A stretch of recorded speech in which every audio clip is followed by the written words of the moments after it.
welcome back to our for today's video. We are going to unbox ito ang aming refrigerator. Nakaka-deliver na ngayong araw. So we are using this one, the smaller version. Kasi hindi naman kami malakas. I mean, we're not family yet. Yan.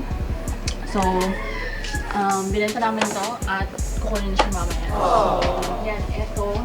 It's already unboxed. Kasi nahirapan ko yung paketin. Nasa third floor kami at grill pa namin yung ano nga yun, yung hagdanan. Yes, yung hagdanan. Kasi hindi siya makapasok. So this is not sponsored by Condura. Yes, this is Condura. Yung brand is Condura. Oh no.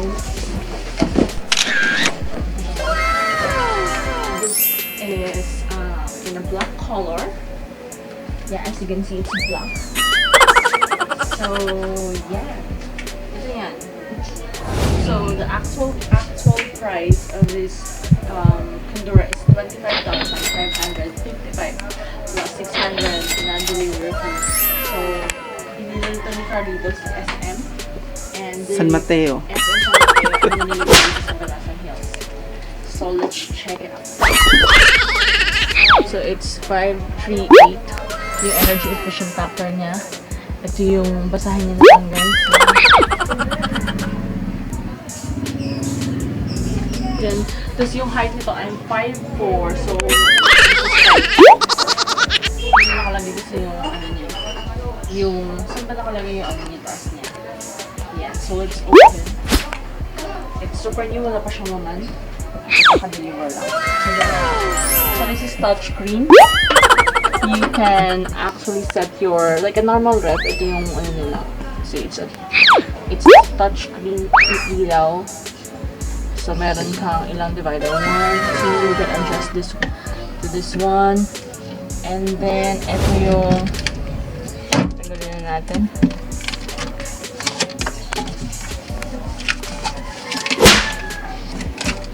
So, ito yung crispier drawer.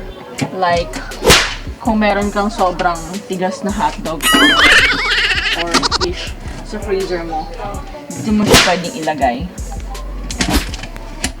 Para, alam mo yun, hindi pa siya mabubulok. Then, we have egg tray. Na isa lang. Isang egg tray lang. Dapat naman ni SM yan. Isang egg tray. Then we have manual. Na hindi babasahin. Meron din ditong freezer control, so you can actually control your the cold. And then in the right side, meron ka ditong milk, egg, or whatsoever drinks. Meron kang dalawang tray na maliliit. And this is actually for drinks. Yung mga haba. Yeah. So this is it. The first door. First door. So yung freezer ng ref na to ay nasa ilalim. So we originally wanted to have a ref na nasa ilalim yung freezer. I'm not sure why, but it looks like, yeah, we're so matangkad. At least. Okay. So this is the freezer. What I like in this freezer, kasi tatlo siya, super malaki compared to yung mga normal na mga ref.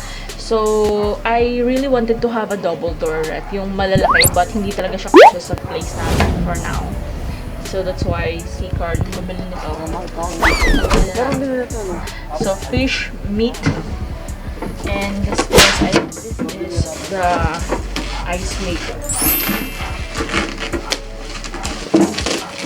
Yan, milk siya. So, the ice maker. Ito natin kung ano yung itsura niya. This one. This is the ice maker. Bakit yan? Ganyan siya. So, ice maker. You can... Paano yan? Hanang yung gagawin?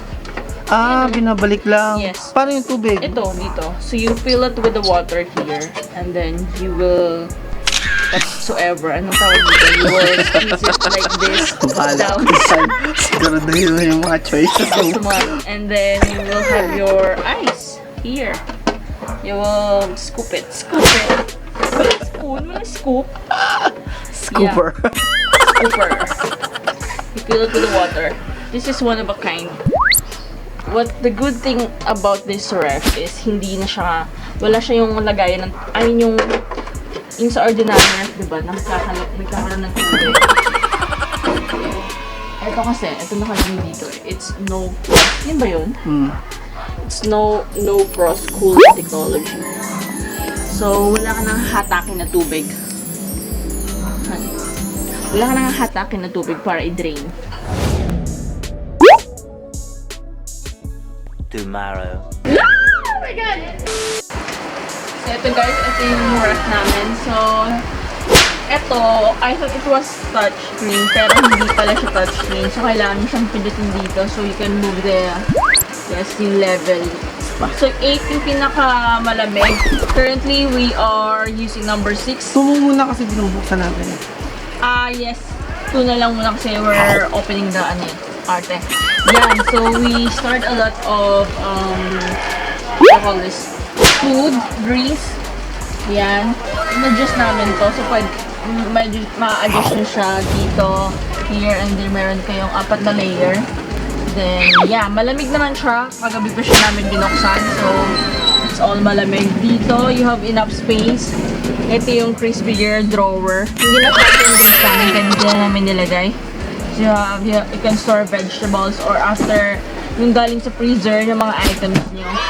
Ayan. And this side, meron kayong tatlo. 1, 2, 3 eggs. Ang kinalabasan nandito, isa lang yung egg rack nila. So, kinuha namin yung isang egg rack sa previous namin. And then, yeah, you can store your drinks, water here. Malamig naman siya. Yan. And then, sa freezer, yung sobrang nakaka-amaze. Kasi, ano talaga siya, ayun, umuusok. Sobrang lamig niya. So, meron tayong the ice maker, which is very cute kasi iti-twist mo lang siya tapos makukuha mo na yung yelo sa ilalim like that. Wala lang siyang scoop. Yeah, so we stored ice cream, coffee. It's Carl's favorite. Second naman ay yung mga meat natin like chicken, fish, alligator, scallops, beef, mga pangsangyup. Yung pang tatlo naman, yung aming mga ready to cook na mga longganisa, bacon, hotdog, kikiam, tocino, ham. Yan guys. So, makikita nyo, this is a non-frost. Hindi siya nag-ano, yung nag-yelo para mag-ano ka. So, it's super worth it. Yan. So, yan yung aming Condura. So, yun guys. Thank you for watching.